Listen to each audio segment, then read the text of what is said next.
وآلہ الکرام وابن الکریم وامۃ الکریم وبارک وسلم۔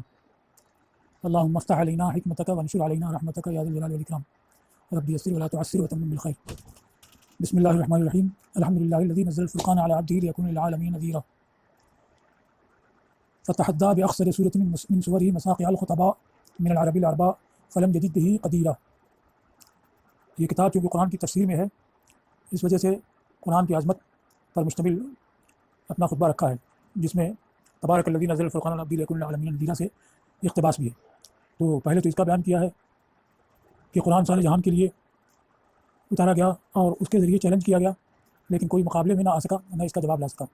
اس کے بعد اس کا بیان کیا ہے کہ قرآن انسانوں کی تکمیل کے لیے اترا ہے، ان کی قوت نظری اور قوت عملی کی تکمیل کے لیے، جس کو ثم بینا للناس ما نزل الیہم سے لیذھب عنہم الرجس ویطہرہم تطہیرا تک بیان کیا ہے۔ تمام تعریف اللہ کے لیے، اس نے فرقان کو اپنے بندے پر اتارا تاکہ وہ سارے جہانوں کے لیے ڈر سنانے والا ہو۔ لیکون میں ضمیر عبد کی طرف راجع ہے، یعنی بندہ سارے جہانوں کے لیے ڈرانے والا ہو، اور رب تعالیٰ کی طرف راجع کرنے میں یہ ہے کہ نذیر اس کے اسما میں نہیں آیا، اور فرقان کی طرف راجع ہو تو یہ بھی صحیح ہے، مگر مجازن اس کو نذیر کہنا ہوگا۔ فرقان سے مراد الفارق بین الحق والباطل، جو حق و باطل کے درمیان فرق کرنے والا ہے، وہ قرآن ہے۔ تو جس نے فرقان کو اپنے بندے پر اتارا تاکہ وہ سارے جہانوں کے لیے ڈر سنانے والا ہو۔ تحدہ کا معنی چیلنج کرنا، تحدہ ہو یعنی بارہ ہو، منازع ہو اسی سے مقابلہ اور منازعات کرنا۔ بأخسر سورۃ من سورہ، تو اس کی صورتوں میں سے سب سے چھوٹی سورہ کے ذریعے چیلنج کیا۔ مسقا کا معنی بلند بانگ، سقا یسقو اسی سے سقات دیک ہے، بلند آواز نکالنا۔ پھر مسقا کی جمع ہے مساقع، خطبہ یہ خطیب کی جمع ہے۔ العرب الاربع، العربہ یہ صفت تاکید کے لیے، جیسے لہل العلیل اور ظلمۃ ظلماء ہو۔ تو اس کی صورتوں میں سے سب سے چھوٹی سورہ کے ذریعے بلند بانگ، خالص عرب میں سے بلند بانگ خطیبوں کو چیلنج کیا، تو اس پر کسی کو قادر نہ پایا۔ سب سے چھوٹی سورہ اس لیے قرآن میں فرمایا کہ فاتوا بسورۃ من مثلہ وإن كنتم في ريب مما نزلنا على عبدنا فاتوا بسورۃ من مثلہ، کہ اگر تمہیں اس سے کچھ شک ہے جو ہم نے اپنے بندے پہ اتارا تو اس کے مثل کوئی سورہ لاؤ۔ تو سورۃ نکرہ سے مستفاد ہے کہ کوئی چھوٹی سے چھوٹی سورہ بھی اس کے مقابلے میں لاتے تو معارضہ مکمل ہو جاتا۔ تو جب یہ چیلنج کیا گیا فاتوا بسورۃ من مثلہ، اس کے مثل کوئی بھی سورہ لاؤ، اور اس کے باوجود کوئی اس کی نظیر و مثل نہیں لا سکا، تو اس سے ان کا عاجز ہونا ثابت ہو گیا۔ اس کو کہا ہے وَأَفْحَمَ مَن تَصَدَّىٰ لِمُعَارَضَتِهِ مِن فُصَحَاءِ عدنان وبلغاء قحطان۔ فصحاء و بلغاء یہ تفنن کے لیے ہے، فصیح سے مراد وہ نہیں جو بلاغت سے خالی ہو، نہ بلیغ سے مراد ہو سکتا ہے جو فصاحت سے خالی ہو، اور عدنان قحطان اس لیے ذکر کیا ہے کہ سارا عرب مراد ہو، کہ جو حجاز والے تھے ان کا نسب عدنان تک منتہی ہوتا تھا، یمن والوں کا نسب قحطان تک منتہی ہوتا تھا، یعنی اولاد عرب میں سے کوئی بھی اس کا مقابلہ نہ کر سکا۔ افہم افہام اصل میں تو فہم سے بنا، فہم من کولا، افہام کا معنی ساکت کرنا، خاموش اور لاجواب کر دینا، گویا کہ لاجواب کر کے اس کے منہ پر سیاہی مل دی، اور لاجواب کر دیا ان سب کو جو اس کے معارضہ کے در پہ ہوئے، عدنان اور قحطان کے فصحاء اور بلغاء میں سے، یہاں تک کہ انہوں نے سمجھا کہ ان کے اوپر سیر کر دیا گیا ہے، سیر کرنا، یعنی ایسے لاجواب ہو گئے کہ یہ سمجھنے لگے کہ ہماری قوت گویائی سلب کر لی گئی ہے اور ہم کو ہمارے اوپر سیر کر دیا گیا۔ حسبو یہ ہے، حسبہ ایسے گمان کرنا، یہ مطلب نہیں کہ انہوں نے یقین کیا، بلکہ ظاہری طور پر ان کو ایسا خیال ہوا۔ تو یہ تو قرآن کا اعجاز بیان کیا ہے کہ سب سے چھوٹی سورہ کے ذریعے چیلنج کیا اور فصحاء بلغاء میں سے کوئی اس کا جواب نہ لا سکا۔ اب قرآن نے انسانوں کو کیا فائدہ پہنچایا، تو ان کے لیے جو عقائد حقہ صحیحہ ہیں وہ بیان کیے تاکہ ان پر وہ ایمان رکھیں۔ پھر اس کے بعد جو اعمال صالحہ صحیحہ ہیں ان کو بیان کیا ہے تاکہ ان کو جان کر کے ان پر کاربند ہو۔ تو اس کا بیان ہے ثم بینا للناس ما نزل الیہم حسب ما ان لهم من مصالحہم لیتدبروا آیاتہ ولیتذکروا اولو الالباب تذکیرا۔ پھر لوگوں کے لیے بیان کیا وہ جو ان کی طرف اتارا۔ بیان کرنے کی تفصیل ہے حسب ما ان لهم، ان بمعنی ظاہر ہے، اس کے مطابق جو ان کے لیے یعنی لوگوں کے لیے ان کی مصلحتیں ظاہر ہوئیں تاکہ وہ اس کی آیتوں میں تدبر کریں اور تاکہ عقل والے دھیان دیں، دھیان دینا۔ تو لوگوں کے لیے عقائد اعمال کی جیسی جیسے ضرورت ہوتی رہی قرآن ان کو بیان کرتا رہا۔ فکشف قناع الانغلاق عن آیات محکمات ہن ام الکتاب واخری متشابہات ان رموز الخطاب تاویلا وتفسیرا۔ قناع کا معنی سرپوش، جس سے سر کو چھپایا جاتا ہے، اغلق اغلاق بند کرنا۔ ان کی ہے، ان کی ہے، چلیے قناع کا معنی سرپوش، انغلاق اغلق اغلاق سے ہے، اغلق اغلاق بند کرنا، انغلق انفعال میں بند ہونا، تو بندش پیچیدگی کا سرپوش کھولا۔ کچھ ایسی آیات سے جو محکم ہیں وہی ام الکتاب ہیں، اور کچھ دوسری آیات سے جو متشابہ ہیں وہ خطاب کا رمز یا اس کا راز ہیں، یہ سرپوش کھولا تعویل اور تفسیر کے ذریعے، تعویلا و تفسیرا، یعنی جو متشابہات ہیں ان کی پیچیدگی دور ہوئی تعویل کے ذریعے، اور جو محکمات ہیں ان کی پیچیدگی دور ہوئی تفسیر کے ذریعے۔ تو شافعیہ کے نزدیک چونکہ مصنف شافعی المذہب ہے، ان کے نزدیک دو ہی قسمیں ہیں، محکم اور متشابہ۔ اسی محکم میں ظاہر نص مفسر سب داخل ہیں، اور متشابہ کے تحت مجمل، خفی، مجمل، مشکل سب داخل ہیں۔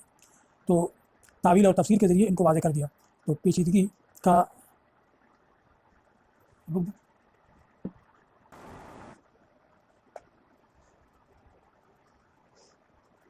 وہ اب رضا غوامض الحقائق، غمزہ یغمض خفیہ پوشیدہ ہونا، اسی سے غامض بمانا پوشیدہ. تو یہ غوامض یا تو غامضہ کی جمع ہے، فاعلہ کی جمع فاعل آتی ہے، یا غامض مذکر کی بھی جمع ہو سکتی ہے کیونکہ مذکر غیر عاقل ہو تو اس کی جمع فاعل کو وزن پر آتی ہے. جیسے صارم کی جمع صوارم، سیف صارم، قاذف کی جمع قواذب.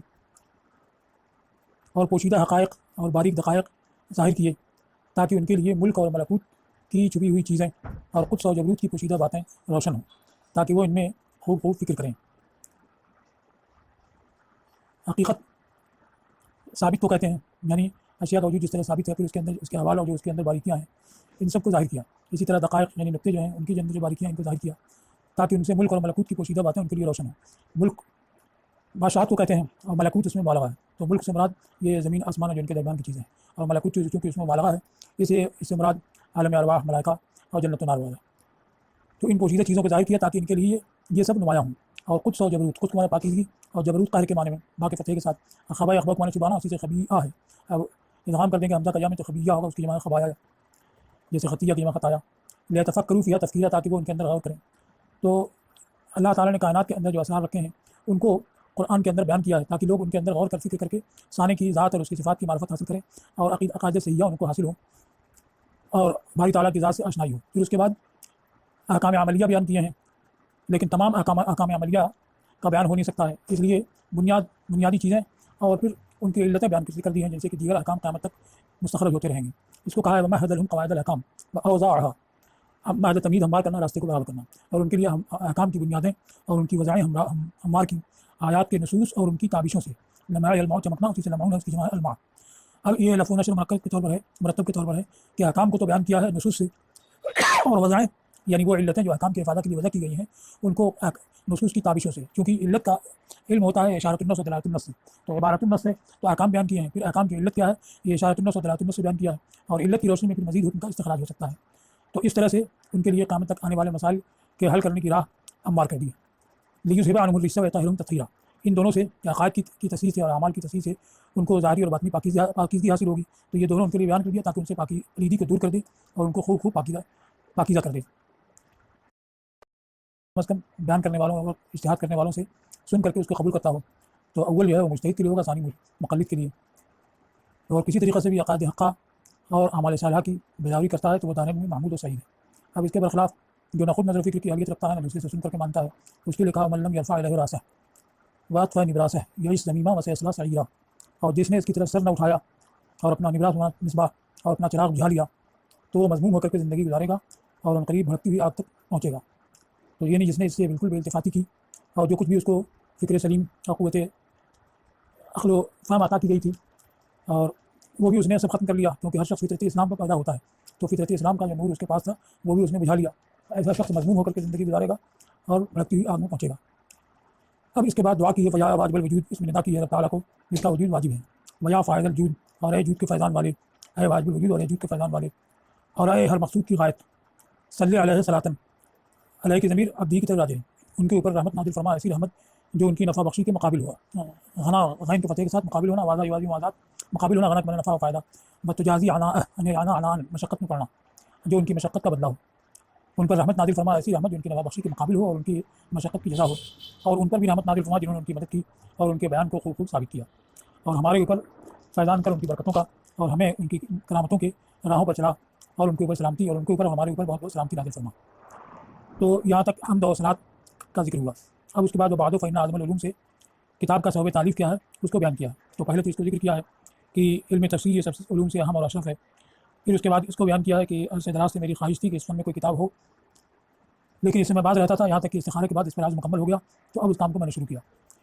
اس کو کہا بعدو فإن، اس کے بارے میں یہ کہا گیا کہ بعدو اصل میں تو اما بعدو ہوتا ہے، تو توہم اما کی وجہ سے فا آ گیا. دوسرے یہ کہا گیا کہ بعدو اصل میں ظرف ہے اور ظرف شرط کے درجے میں ہوتا ہے، اس کے بعد بھی فا آتا ہے، جیسے علم یاتے فا قضا. تو یہ بعد ظرف ہے. اور حمد و صلات کے بعد تو علوم میں سب سے قدر کے لحاظ سے سب سے عظیم شرف اونچی جگہ کو کہتے ہیں. اور منار یہ بھی روشن کرنے کی جگہ ہوتی ہے، یہ بھی ہمیشہ بلند ہوتی ہے. یہاں چراغ رکھا جاتا اور وہاں سے راہگیروں کو راہ ملتی تھی. تو علوم میں قدر و مرتبے کے لحاظ سے سب سے عظیم اور مقام اور روشنگاہ کے لحاظ سے سب سے بلند علم تفسیر ہے. اب اس پر کلام یہ ہے کہ علم کی رفعت اور عظمت معلوم کے لحاظ سے ہوتی ہے، اس کے موضوع کے لحاظ سے ہوتی ہے. تو علم کلام اس کا موضوع باری تعالیٰ کی ذات و صفات ہے، اور باری تعالیٰ کی ذات و صفات یہ سب سے اہم اور اعظم ہے. تو علم کلام سب سے اہم اور اعظم ہے. اب علم تفسیر سب سے اہم اور اعظم کیا کیسے ہوا؟ تو اس کی وجہ یہ ہے کہ اس کے اندر اس سے قرآن کا علم ہوتا ہے اور اللہ تعالیٰ کی ذات و صفات بھی معلوم ہوتی ہیں. تو جب ذات و صفات کی اس سے بھی معرفت ہوتی ہے تو اس لحاظ سے یہ بھی سب سے عظیم ہوا. ہاں یہ ہے کہ قرآن کا کلام باری ہونا یہ علم کلام سے ثابت ہوتا ہے. اس لحاظ سے علم کلام ہم ہوا کہ اسی پر تفسیر کا اور قرآن کا ثبوت موقوف ہے. اور اس لحاظ سے کہ علم کلام کا بھی یہ ماخذ ہے کہ بعض دلائل عقلیہ ہوتے ہیں جو علم کلام میں لائے جاتے ہیں، ان دلائل عقلیہ پر قرآن مشتمل ہے. بعض دلائل نقلیہ ہوتے ہیں جو قرآن ہی سے حاصل ہوتے ہیں اور اسی سے اخذ ہوتے ہیں اور ان سے عقائد کا اثبات ہوتا ہے. تو اس بارے میں علم کلام جو تفسیر کا محتاج ہے. تو من وجہ کلام اہم ہے اور من وجہ تفسیر اہم ہے. اس لیے کہا کہ جو دینی علوم کا رئیس اور راس یعنی سردار ہے، دینی علوم حدیث فقہ وغیرہ، وہ مبنا قواعد شرع اور شریعت کے قواعد کی بنیاد اور ان کی اساس ہے. اب اس کے بعد کہا لا یلیق لطاعته ہے و تصدی التکلم فی الا من برا. طاعت تک مانے ہوتا ہے ہاتھوں ہاتھ لینا دینا، اور سجدہ درپے ہونا. تو اس کے لینے اور اس میں کلام کے لیے درپے ہونے کے لائق نہیں ہے مگر وہی جو تمام دینی علوم میں، اصول میں بھی، فروع میں بھی باکمال ہو. اور جو عربی فنون میں صنعت اصل میں ایسے فن کہتے ہیں اس کا تعلق عمل جو ہے صنعت سے ہوتا ہے، پھر مطلق فن کے معنی بھی اڑاتا ہے. اور عربی فنون اور ادبی فنون میں فائق ہو اس کی تمام نوعوں کے ساتھ. اس کی تفسیر امام سیوطی نے اتقان میں کی ہے کہ تفسیر میں کلام کرنے کے لیے 15 علوم کی ضرورت ہوتی ہے. ایک تو علم لغت تاکہ معانی کے بیان میں خطا نہ ہو. دوسرے علم اعراب کی ترکیب کو صحیح نہ سمجھنے سے بہت سی خطا ہوتی ہے. تو اور علم نحو اس خطا سے بچایا جاتا ہے. تو علم نحو کا علم ہونا چاہیے. پھر علم صرف کی صیغوں کی معرفت، اوزان کی معرفت، یہ جب ہوگی تبھی قرآن کے الفاظ کی معرفت حاصل ہو سکے گی. چوتھے اشتقاق، کہ اشتقاق کے فرق سے بھی معنی بدل جاتا ہے. جیسے معین، تو آنا سے اگر لیا جائے معین بروزن معین، تو آنا وانا نظرہ بالعین، آنکھ سے دیکھا، معین تو آنکھ سے دیکھا جانے والا. یا معنی وانا جرا سے لیا تو معین فاعل کے وزن پر ہوگا، اس کا معنی جاری. یا معنی بمعنی نفع سے لیا جائے تو معین بمعنی فاعل کے وزن پر اس کا معنی ہوگا نافع. جیسے ماء معین آیا ہے تو ایسا پانی جو آنکھ سے دیکھا جائے یا جو بہتا ہوا جو نفع بخش ہو. تو اشتقاق سے بھی معنی میں فرق پڑتا ہے، اس کا علم بھی ہونا چاہیے.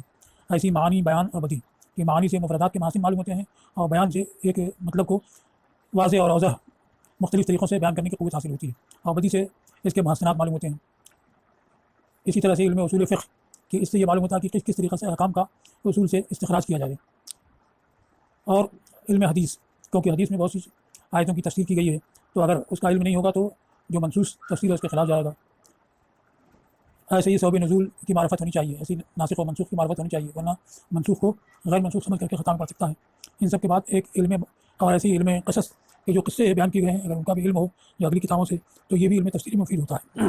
اس کے بعد امام راضی نے کہا ہے، امام سیوطی نے کہا کہ علم موہبہ، یعنی ایک عطائی علم بھی ہونا چاہیے جس کی وجہ سے اس کو یہ مہارت ہو کہ وہ علم تفسیر میں صحیح کلام کر سکے. اب یہ تو کوئی کسبی چیز ہے نہیں کہ آدمی اس کو حاصل کر لے، لیکن انہوں نے کہا کہ یہ تو اللہ کی عطائی سے علم موہبہ ملے گا. لیکن اس کو کہا ہے کہ اگر یہ کسبی نہیں ہے لیکن اس کے حاصل ہونے کا راستہ ہے، جیسے کہ حدیث میں فرمایا کہ من عمل بما علم اور رسول اللہ علم ما لم یعلم، جو اپنے علم پر عمل کرے تو اس کو اللہ تعالیٰ ایسی چیزوں کا علم عطا فرما دیتا ہے جو نہیں جانتا ہے. تو جب عقائد صحیحہ اور اعمال صالحہ پر کاربند ہوگا تو اللہ کی طرف سے ایک بخشش اور عطا ہوگی کہ اس کو یہ نور حاصل ہوگا جس کی وجہ سے صحیح کلام کر سکے گا. ہو گیا. حدث نفسی، طالما میں ماں مصدریہ، یعنی طالت حدیث و نفسی. مصدریہ سے پہلے زمن یا مدت کا لفظ مقدر ہوتا ہے، یعنی طالت یہ الگ ہو جاتا ہے. یہ زمانے دراز ہوا کہ میں اپنے جی میں یہ بات کرتا تھا کہ اس فن میں ایک ایسی کتاب تصنیف کروں جو صفوہ صفوہ 7 کی 3 حرکتوں کے ساتھ، صفحہ سکھ میں خالص ہونا، صفحہ کس چیز کا خلاصہ اور خالص جو مشتمل ہو اس کے خالص پر جو مجھے بڑے صحابہ اور تابعین کے علماء اور ان کے بعد کے سلف صالحین سے پہنچا. تفسیر میں 2 طرح کی چیزیں ہوتی ہیں، ایک تو روایت کے طور پر جو حاصل ہوں، دوسری دراج کے طور پر جو حاصل کی گئی. تو روایت جو صحابہ کرام سے، تابعین سے، بعد کے سلف صالحین سے ہم تک پہنچا وہ بھی ہو اس میں مذکور، اور درایتن جو حاصل ہوا اس کو آگے ذکر کیا ہے، وہ طویل طوایتی لپیٹنا اور ان طوایتی لپیٹنا مشتمل ہونا، اور ایسے باکمال نقطوں پر اور دلکش لطائف لطیفہ مانی نقطہ دلکش باتوں پر مشتمل ہو جن کا میں نے استنباط کیا اور اس سے پہلے کے متاخر افاضل اور محقق ماسل نے امثل بھی افضلی کے معنی میں. تو یہ 2 چیزیں اس کتاب کے اندر ہوں، ایک تو روایتن جو صحابہ تابعین و من بعدہم سے مروی ہے وہ مذکور ہو، دوسرے درایتن جو نقطے ہم نے یاد کیے یا پہلے کے لوگوں نے ان پر مشتمل ہو، تیسرے یہ کہ وجوہ قراءت کا بیان ہو، ویعرب عن وجوہ القراءۃ المشہورۃ الماضیہ للائمۃ الثمانیۃ المشہورین.